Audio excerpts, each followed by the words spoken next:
Idée, Pierre-Édouard Deldic. Bonjour, l'intelligence artificielle va-t-elle un jour gouverner le monde ? L'intelligence humaine s'effacera-t-elle devant elle ? La question est légitime face au développement de robots parleurs et écrivains, de chatbots, de GPT par exemple, qui au fil de ces séries ne cessent d'inquiéter. Mais elle est sans objet, dit Daniel Handler, l'un de nos deux invités, qui dans son essai « Intelligence artificielle, intelligence humaine, la double énigme » est catégorique. La poursuite d'une intelligence artificielle dotée d'une intelligence humaine est sans objet. L'intelligence au sens humain ne peut s'attacher qu'à un être humain, écrit-il. Anne Alombert, qui est également avec nous et qui vient d'écrire « Schizophrénie numérique », estime, elle, que le danger n'est pas dans le progrès d'une super intelligence artificielle, il est dans l'industrialisation des esprits et l'automatisation de l'altérité. Fin de citation. En tout cas, l'intelligence artificielle est parmi nous, il faut compter désormais avec elle, pour le meilleur et pour le pire. Nous allons en parler dans ce nouveau numéro d'idées qui, je vous l'assure, est proposé par des humains, idées que vous pouvez retrouver sur le site de la radio et votre moteur de recherche préféré.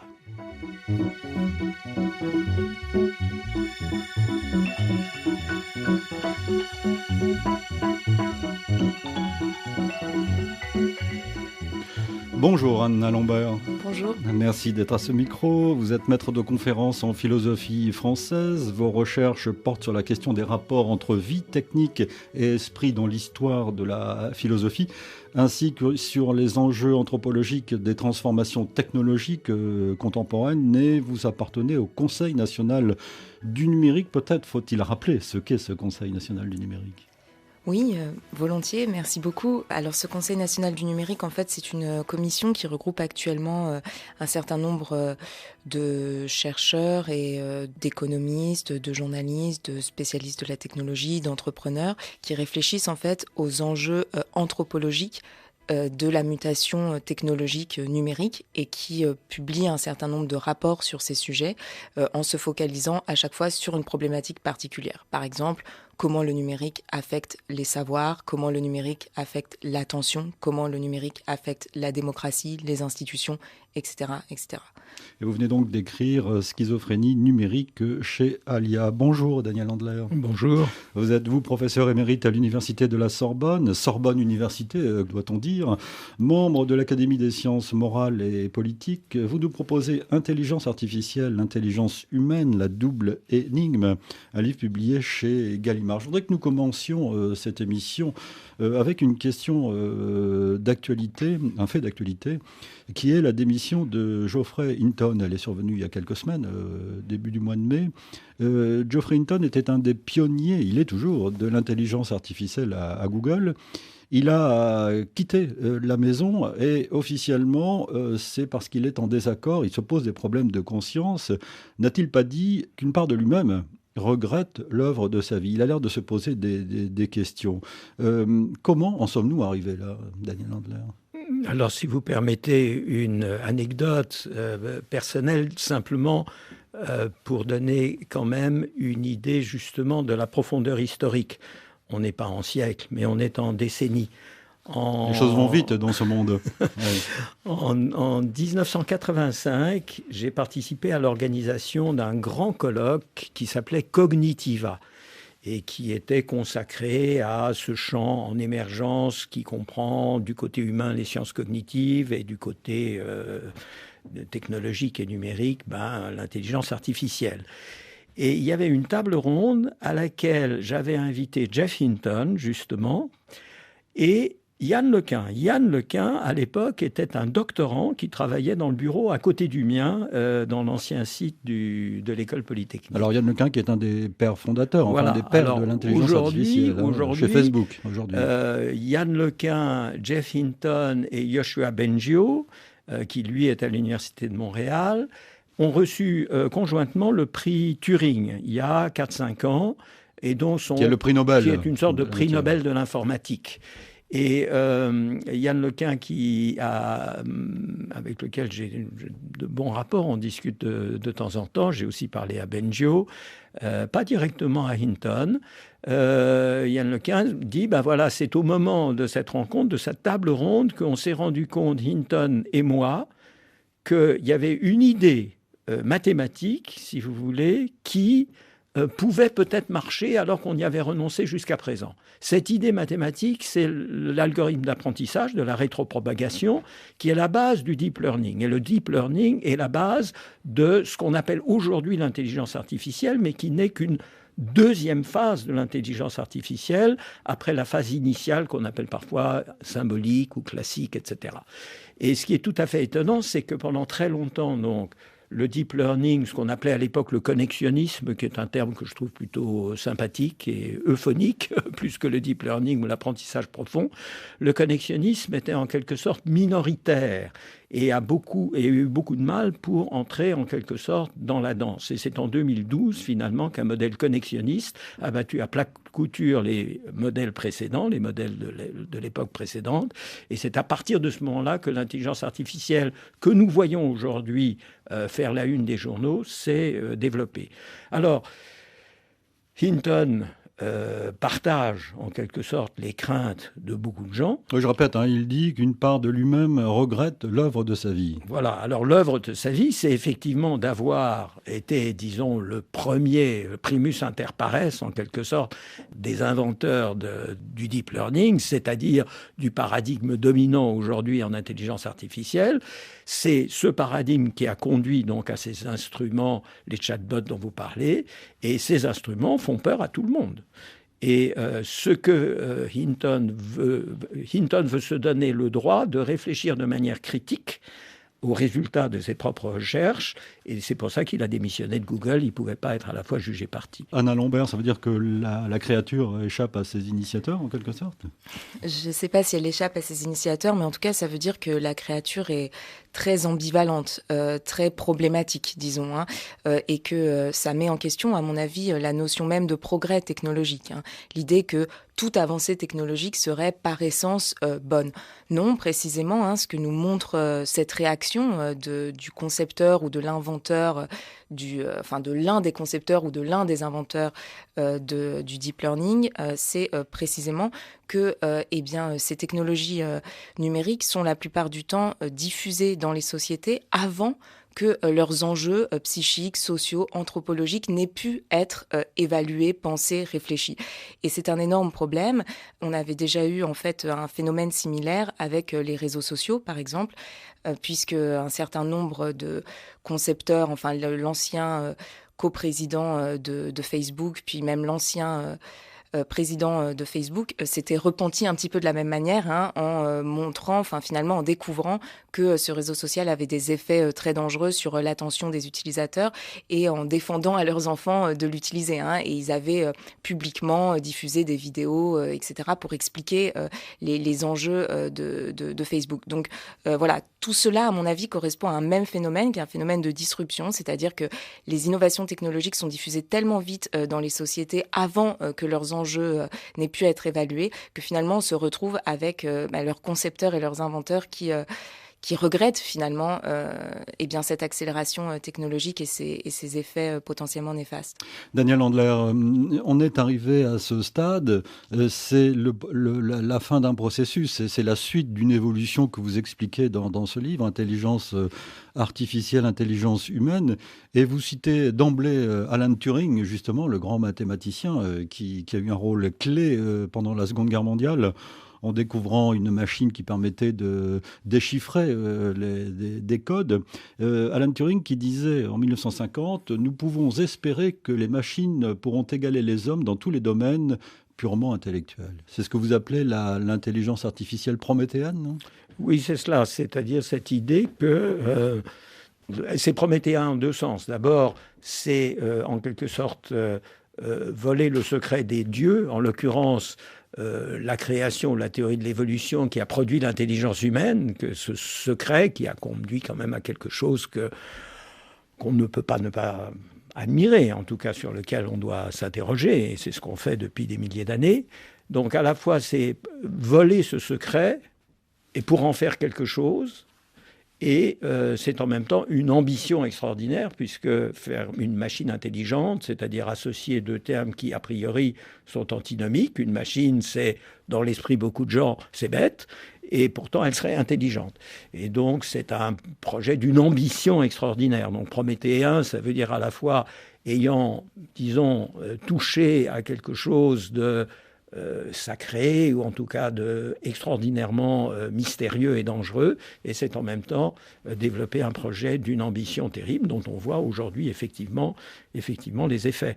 Avec des va-et-vient, des reculs, la progression n'a pas été linéaire, si je comprends votre livre. Oui. Alors c'est ça qui est intéressant, et pour quelqu'un comme moi qui a commencé à discuter un petit peu de ces choses-là au début des années 70, excusez l'âge, vous avez davantage du recul. Le contraste est massif, parce que dans les années 70, au début des années 70, ce qu'on voyait, c'est que l'intelligence artificielle ne réussissait pas, elle allait nulle part. Donc se demander si elle allait un jour égaler l'intelligence humaine ou la surpasser, ça paraissait absolument inutile. Et on réfléchissait plutôt à la question de pourquoi est-ce que ça marchait si mal, alors que l'ambition était clairement affichée, qu'il y avait un programme de recherche très clair d'ailleurs, qui s'inscrivait dans toute une tradition philosophique de rationalisme, si vous voulez, et on se demandait pourquoi ça ne marchait pas. Et maintenant, c'est plutôt l'inverse. On se demande pourquoi ça marche.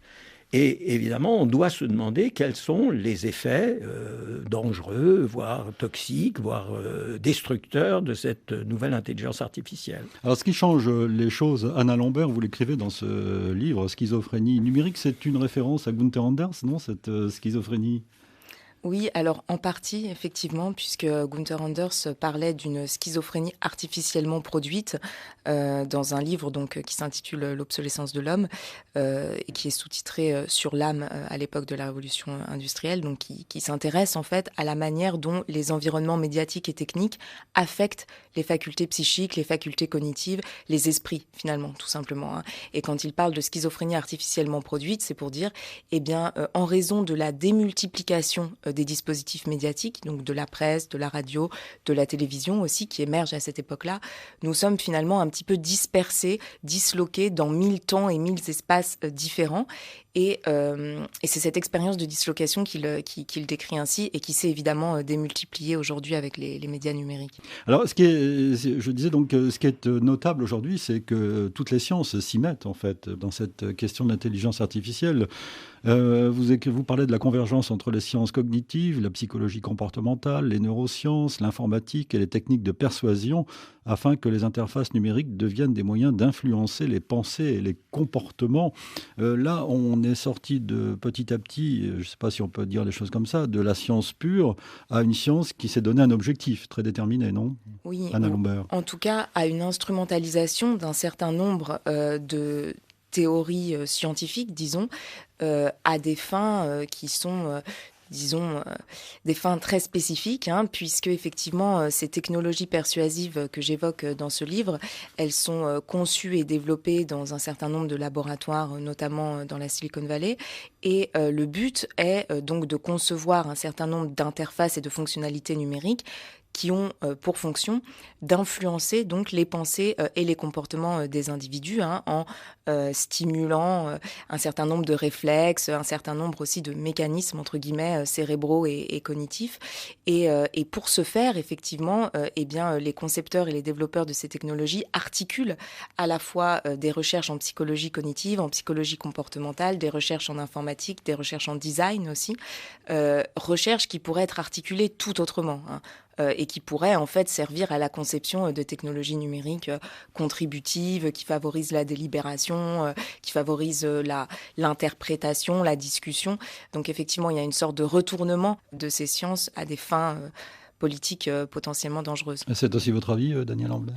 Oui, tout à fait. La question est de savoir s'il faut plus de science, moins de science, ou pas de science du tout. Le problème est particulièrement aigu, ça je crois que les gens sont tous d'accord, personne ne va dire qu'il n'y a pas un effet massif démultiplié de très vieilles techniques de rhétorique et de persuasion, mais qui sont maintenant amplifiées par ces par ces systèmes et qui s'appuient en partie effectivement sur les connaissances qu'on a provenant des sciences cognitives, des neurosciences. La question est vraiment de savoir que devons-nous faire devant cette situation. Nous pouvons d'abord être lucides, donc analyser effectivement ces effets. Donc il y a tout un travail que connaît bien Anne sur l'économie de l'attention, justement. Mon groupe de travail à l'Académie des sciences travaille en particulier avec Célia Zolinsky, que vous connaissez certainement, travaille sur cette capture de l'attention. Un livre va sortir sur la capture de l'attention. Ça veut dire qu'on comprend mieux le phénomène, et le comprenant mieux, on est peut-être en mesure d'en limiter les effets négatifs. On est devant la difficulté qui est toujours celle de la science et de la technologie puissante, c'est-à-dire qui peut aller vers le meilleur comme vers le pire. Et une des choses sur lesquelles je voulais interroger Anne, si vous me permettez, c'est la suivante, c'est-à-dire sur les réseaux numériques. Donc elle connaît aussi bien que moi l'histoire de l'Internet, des premiers hackers, du logiciel libre, etc. Cet idéal libertaire, cet idéal d'émancipation. Et puis voilà, tout le monde dit, voilà, c'est pas ça, hein, ce n'est pas l'Internet que nous aurions voulu avoir, c'est un autre Internet commercial, asservissant, etc. Mais est-ce qu'on aurait pu, il y a 20 ans ou il y a 30 ans, en réfléchissant fort au sein d'un cénum quelconque, en dire attention, ça va nous mener à ceci, ça va nous mener à cela. Ou est-ce qu'il n'y a pas une mesure d'imprévisibilité? On ne sait pas comment la société, et les forces économiques et les forces politiques vont se saisir du nouvel instrument. Et donc, que faire en quelque sorte? Anna Lambert, c'est une vaste question. Vous disiez tout à l'heure que la technologie précédait en quelque sorte les sociétés, que les sociétés étaient priées de suivre le courant en fait. Alors, pas exactement. En fait, oui, ce que je voulais dire, c'est que actuellement, le rythme de l'innovation est tel qu'il est très difficile, effectivement, de penser les effets psychosociaux des technologies avant qu'elles ne soient déployées de manière massive et à grande échelle. Mais ça, c'est quelque chose qu'on peut tout à fait transformer en réfléchissant, par exemple, sur les critères de financement des startups, des entreprises innovantes, etc. On finance aujourd'hui un certain type d'entreprises qui, développent un certain type de technologie et qui ont en général pour fonction de devenir hégémoniques très vite.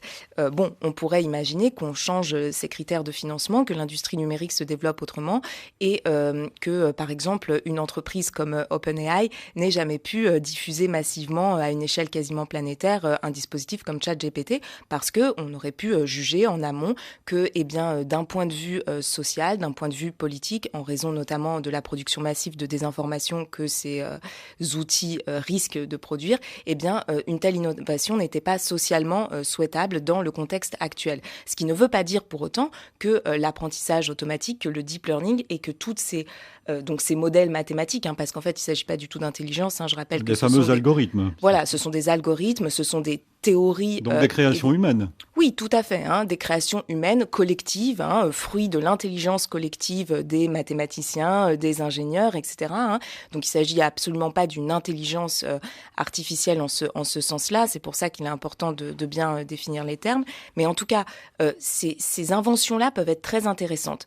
Mais néanmoins, est-ce que le gadget, entre guillemets, qui s'appelle ChatGPT, qui s'appuie effectivement sur ces inventions, était intéressant à ce moment-là pour les sociétés? C'est une question qu'on aurait pu se poser en amont de la conception de cette technologie. Et donc, je pense que c'est là la clé aussi pour inventer autre chose, en faisant, comme vous le disiez, en articulant justement les sciences cognitives avec le droit, avec les sciences humaines, avec les sciences politiques et en créant des groupes de recherche contributive, de recherche-action, qui ont pour but de penser en amont les enjeux psychiques, sociaux, politiques de ces technologies, si vous voulez, et non pas seulement de s'interroger après coup sur leurs effets désastreux. Parce que, évidemment, si ces technologies ne sont pas développées dans le sens du commun de la société, évidemment, elles auront des effets très, très nocifs au profit de quelques acteurs privés. Et cela pose la question, Daniel Landler, de l'utilisation de la science. Il y a les scientifiques, les découvertes, et il y a l'utilisation que l'on en fait. Oui. Mais quelquefois, ces découvertes induisent un comportement, induisent une direction, en quelque sorte, non ? Oui, c'est vrai. Il y a une sorte de zeitgeist, en quelque sorte, qui est produit, effectivement, qui est symbolisé par la Silicon Valley.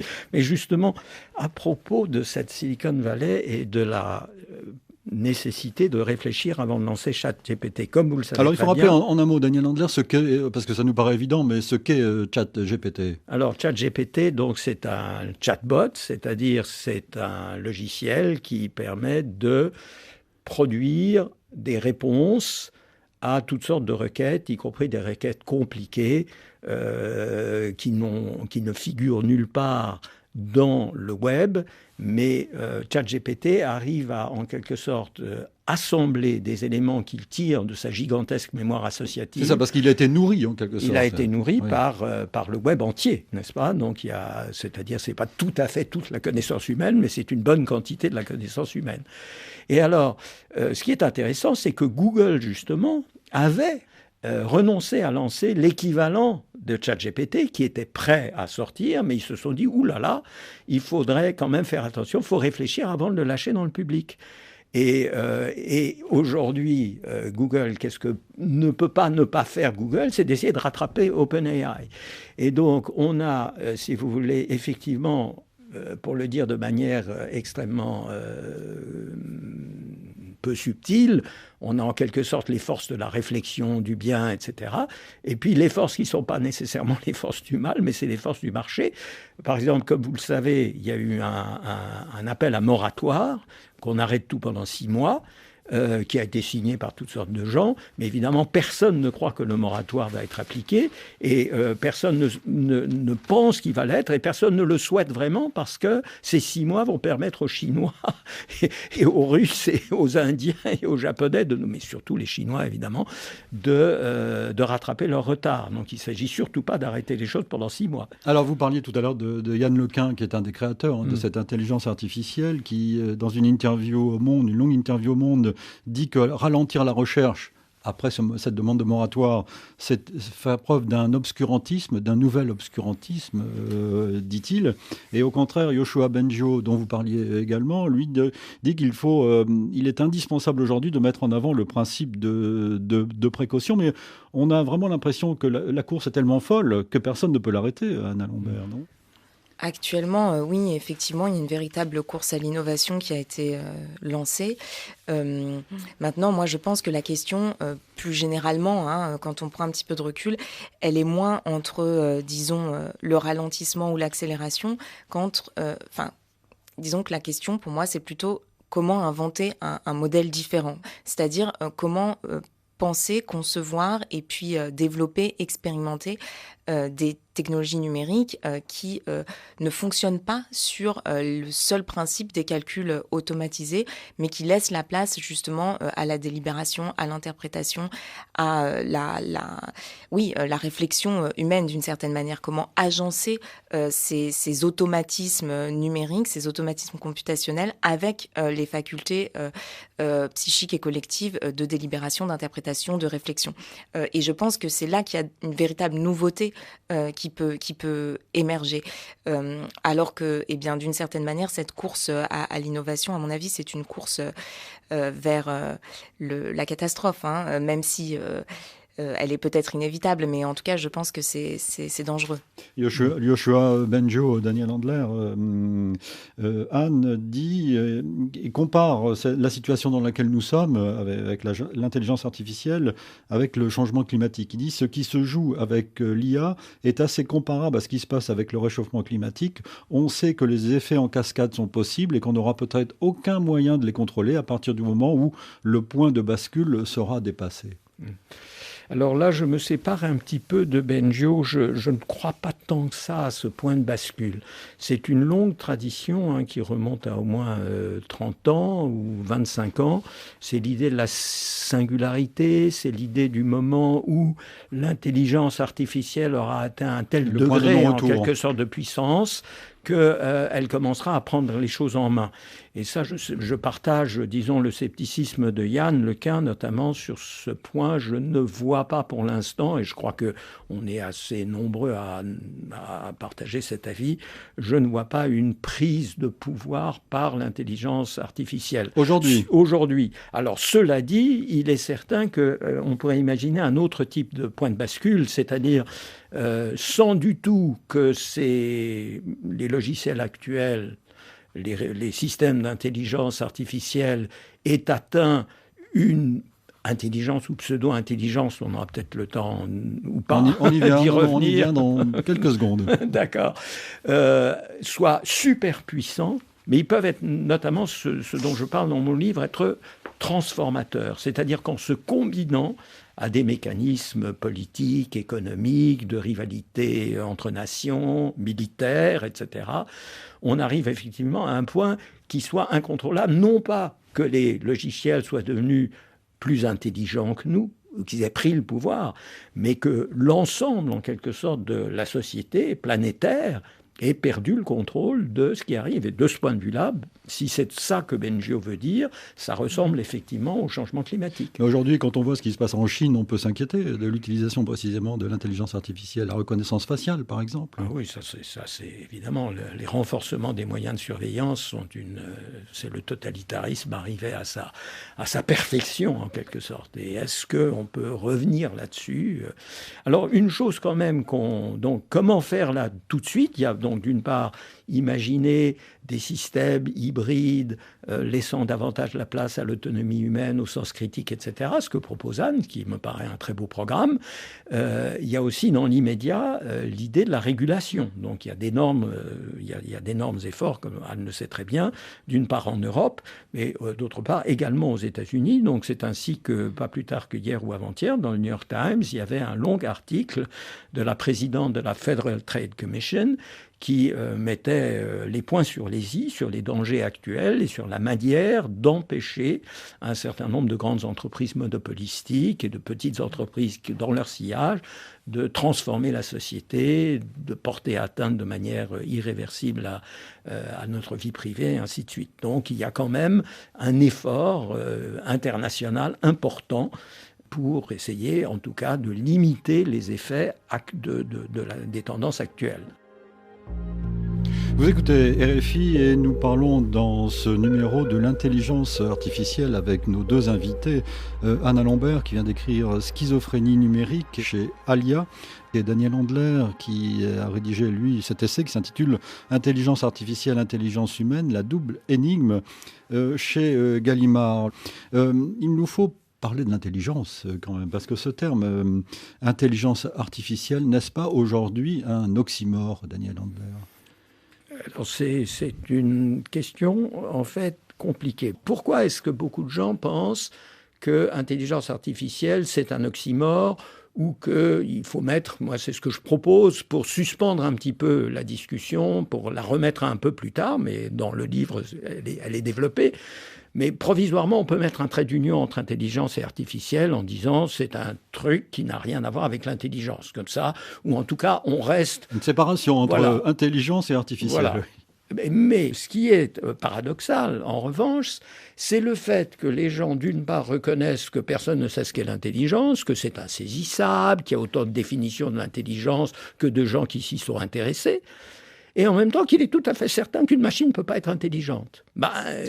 Si on ne sait pas ce qu'est l'intelligence, on ne peut pas affirmer qu'une machine ne peut pas être intelligente. Et c'est ainsi, Daniel Handler, que dans votre livre, vous nous proposez une définition de l'intelligence. Je la lis, je la soumets à nos auditrices et à nos auditeurs. L'intelligence est la capacité de découvrir en temps utile des solutions acceptables à une variété illimitée de problèmes pressants, en exploitant les connaissances acquises sur le monde environnant et en recherchant celles qui manquent. Certains de ces problèmes naissent du besoin de mieux comprendre, décrire, expliquer, prédire le monde. Ça paraît simple, mais définir l'intelligence, finalement, est très compliqué. Alors, là, en fait, c'est intéressant parce que mon livre est un peu long. Et donc, c'est un stade intermédiaire de ma réflexion sur l'intelligence. Là, ce que j'ai fait, c'est que j'ai repris en l'étoffant, la précisant, une sorte de synthèse de ce que les psychologues scientifiques qui s'intéressent de nouveau à l'intelligence, sujet qu'ils avaient abandonné pendant des décennies et qui est beaucoup moqué dans notre pays parce qu'on sait que les quotients intellectuels, ça mesure rien, etc., etc. Donc on avait un petit peu abandonné l'étude scientifique de l'intelligence. On y est revenu depuis environ 20-30 ans. Et quand on regarde on parcourt la littérature scientifique là-dessus, ce qui est la première chose à faire, on regarde un petit peu ce que les scientifiques ont proposé, eh bien, on a quelque chose que j'ai résumé de cette manière-là, c'est-à-dire l'intelligence comme capacité de résoudre des problèmes. Alors, si l'intelligence est une capacité de résoudre les problèmes, alors l'intelligence artificielle est une autre capacité de résoudre les problèmes, et finalement, on peut les comparer. Voilà. Et finalement, je m'oppose dans la partie suivante, dans le chapitre suivant, à cette idée, je la critique, en disant non, l'intelligence, c'est pas vraiment, principalement et en premier lieu, la capacité de résoudre des problèmes, c'est de faire face, d'agir de manière appropriée dans une situation singulière dans laquelle on est en tant qu'être humain singulier, concret, engagé. C'est ça l'intelligence. En tout cas, c'est un terme courant. Personne ne possède la définition de ce terme. C'est une définition que je propose et qui me permet de séparer d'une certaine façon, de manière non polémique, l'intelligence artificielle qui résout des problèmes à la demande de l'être humain. Oui, c'est ça, des problèmes qui répondent à des questions qu'on lui a demandé de résoudre. Exactement. Alors que l'intelligence humaine concerne l'être humain en situation concrète, personnelle, engagé, incorporé, et ainsi de suite. Une chose est sûre, Anna Lombert, c'est qu'il faut apprendre à vivre et à réfléchir avec l'intelligence artificielle. Vous, dans votre livre, vous nous apprenez par exemple à penser avec Platon, qui déjà s'intéressait à cette question de l'attention. Vous citez Kant, qui disait qu'un livre, c'est bien, mais il faut réfléchir à ce livre. Il ne faut pas prendre le contenu de ce livre pour argent comptant. Donc, et il y a la nécessité, à chaque fois, de faire travailler son esprit, son intelligence, précisément. Oui, effectivement, d'exercer son esprit et son intelligence. Alors, pour essayer d'expliquer très brièvement pourquoi j'évoque les réflexions de Platon sur l'écriture, les réflexions de Kant sur le livre, puis ensuite des réflexions plus récentes par exemple de Gunther Anders sur la photographie ou de Adorno Horkheimer sur le cinéma, puis ensuite des réflexions de Bernard Stiegler sur la télévision. En fait, pourquoi est-ce que j'évoque toutes ces questions dans le livre ? Eh bien, tout simplement parce que tous ces dispositifs sont des extériorisations de l'esprit, d'une certaine manière, sont des supports de savoir, des supports de mémoire. Et il n'y a des supports de symboles aussi. Et il n'y a d'intelligence humaine, même si effectivement je serais bien incapable de définir ce terme brièvement. Enfin, je me retrouve tout à fait dans la distinction que vous avez faite. J'en dirai peut-être un mot tout à l'heure. Mais sans vouloir définir le terme d'intelligence humaine, je dirais de manière très générale. Et encore une fois, il faudrait préciser qu'il n'y a d'esprit humain, individuel et collectif, toujours à la fois individuel et collectif, que parce qu'il y a tous ces supports de mémoire qui conservent en fait les symboles, les écrits, les images qui constituent la mémoire collective humaine. Il y a d'abord la mémoire individuelle de chaque individu, lecteur, consommateur de télévision ou autre, et il y a cette mémoire qui se multiplie, qui se conjugue avec d'autres mémoires, ce qui crée la mémoire collective. Si vous voulez, dans des supports techniques qui constituent la mémoire collective que chacun, à notre échelle, nous allons nous réapproprier et à partir de laquelle nous allons pouvoir penser, si vous voulez. Nous ne pensons pas simplement grâce aux connexions des neurones dans nos cerveaux, nous pensons en fait grâce à toutes sortes de dispositifs sociaux d'apprentissage qui nous permettent d'intérioriser la mémoire qui est extériorisée dans des supports artificiels précisément. Et en ce sens, l'intelligence a toujours déjà été artificielle, on pourrait dire. L'esprit, en tout cas, a toujours déjà été artificiel au sens où il n'y a pas d'esprit pur, ni dans une espèce de monde abstrait des idées, ni d'esprit complètement naturalisé dans le cerveau, j'ai envie de dire. Donc la question en fait c'est de savoir comment ces esprits vont pouvoir s'agencer ou non avec ces supports techniques de mémoire et voilà. Et pour moi la question de ce qu'on appelle l'intelligence artificielle aujourd'hui, c'est pas du tout de savoir si les machines peuvent penser ou peuvent être intelligentes ou peuvent imaginer ou peuvent s'émouvoir. La question, d'ailleurs, moi j'utilise pas vraiment le terme d'intelligence artificielle mais plutôt d'automate computationnel parce qu'en fait, à mon avis, on est à une nouvelle phase d'un processus d'automatisation qui a commencé il y a de nombreuses années, hein, et de même qu'on a réussi à automatiser, si vous voulez, des fonctions motrices et des gestes, eh bien, on automatise aujourd'hui des fonctions cognitives et des pensées d'une certaine manière. Mais le problème, c'est de savoir si, en extériorisant ces fonctions cognitives, est-ce qu'on court-circuite les activités de pensée humaine ou bien est-ce qu'on permet leur augmentation, justement, hein. Et donc, c'est comme ça que j'aurais envie de poser la question de l'intelligence artificielle.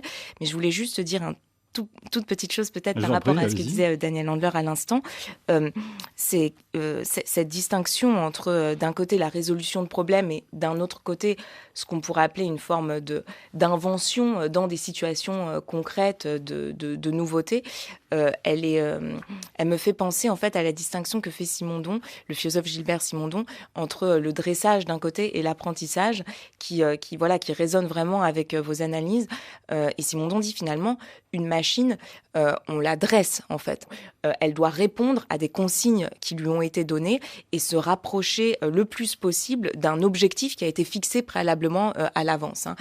Alors que un enfant qui apprend, il apprend précisément, bien sûr, il intériorise toutes sortes d'automatismes, mais il apprend pour pouvoir inventer, pour pouvoir créer du nouveau dans une situation complètement inconnue qui le surprend. Hein, voilà, donc je pense que c'est très important de faire ces distinctions-là, puisqu'aujourd'hui on parle d'apprentissage automatique. En fait, il n'y a pas d'apprentissage automatique à proprement parler, hein.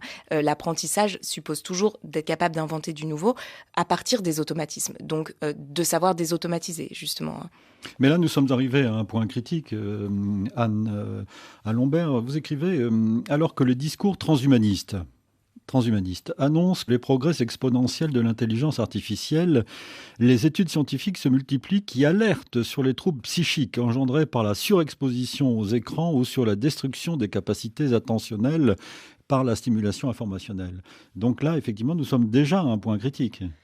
Alors, oui, nous sommes déjà à un point critique, mais d'une certaine manière, nous sommes toujours déjà à un point critique, j'ai envie de dire. Mais ce qui est important, il me semble, aujourd'hui, c'est de bien voir que nous avons toutes sortes de discours qui anthropomorphisent les machines, disons, les dispositifs technologiques. Et donc, on va parler d'agents conversationnels, on va parler d'intelligence artificielle, on va parler de machines conscientes, etc. Mais en fait, ces discours-là, selon moi, masquent autre chose. Ils masquent le fait que ces dispositifs technologiques, justement, affectent nos capacités de penser, nos capacités de mémoriser, nos capacités de réfléchir, nos capacités d'imaginer.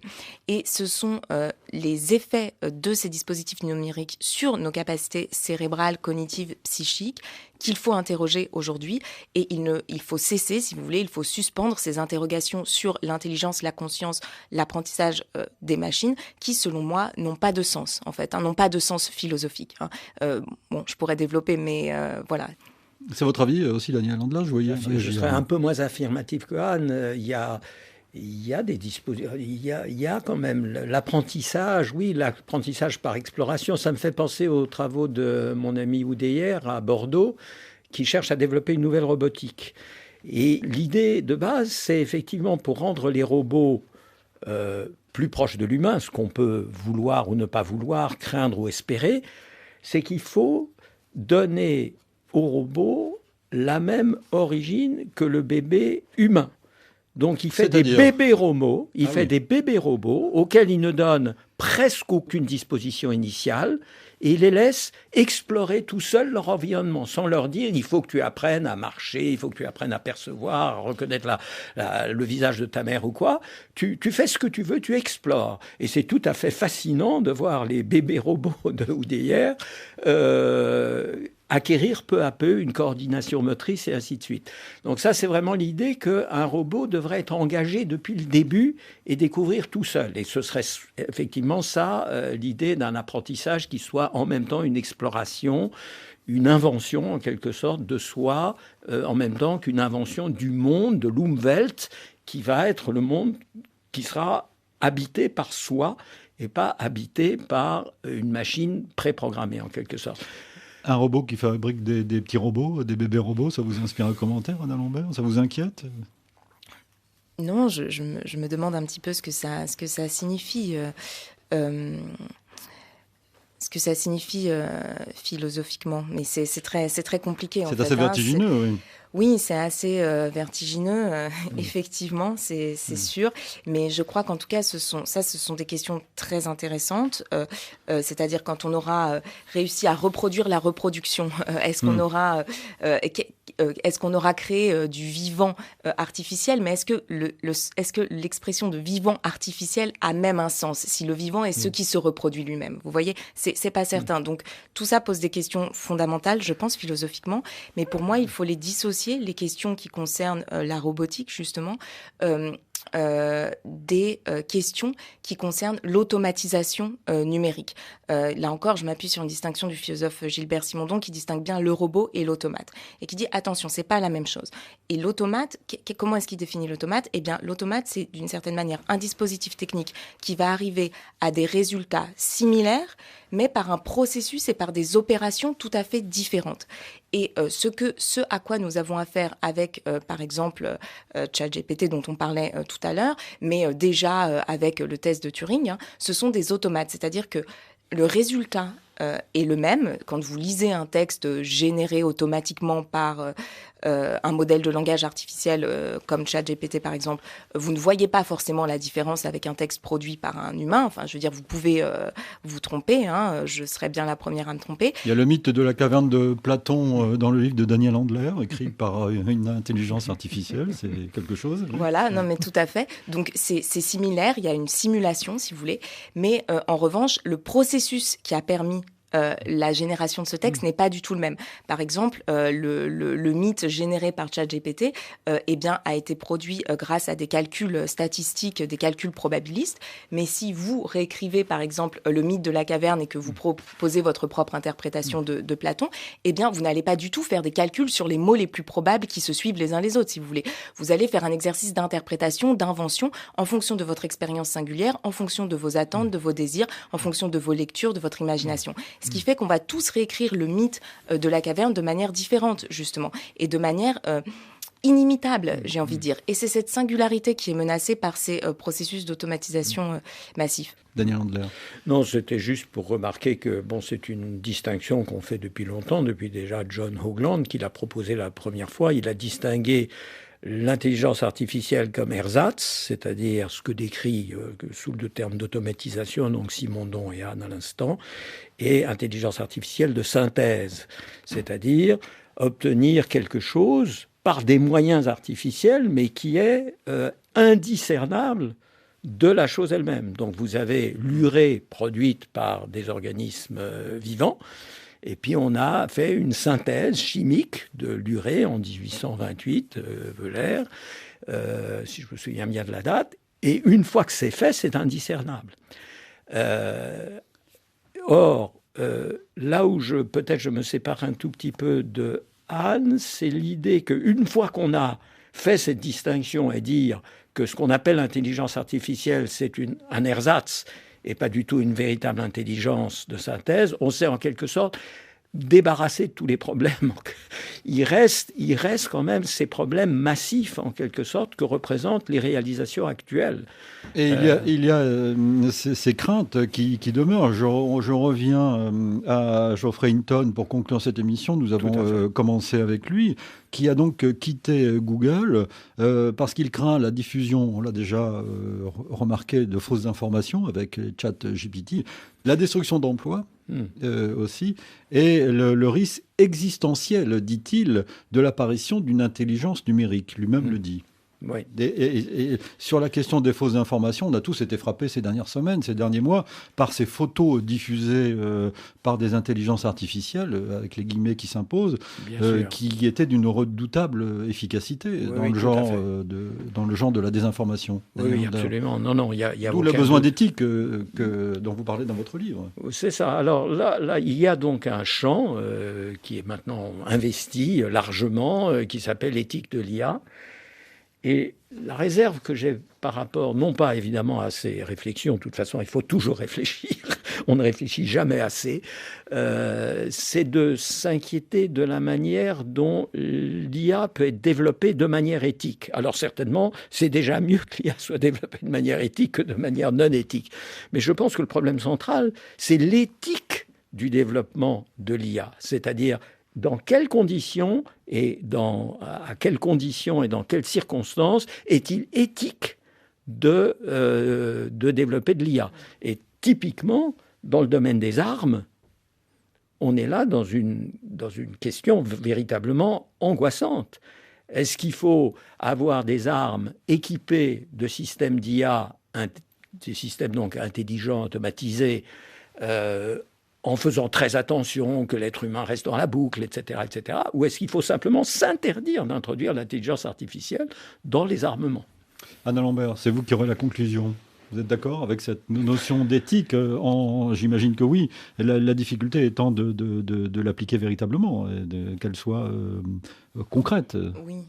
Tout à fait, et puis je me reconnais tout à fait dans les propos de Daniel Handler, d'évaluer en amont si dans telle ou telle situation il est éthique, comme vous disiez, de développer un système d'intelligence artificielle ou si tout simplement ce n'est pas pertinent pour telle ou telle raison, et pas seulement s'interroger après coup sur l'usage éthique ou non éthique de dispositifs qui de toute façon sont déjà déployés.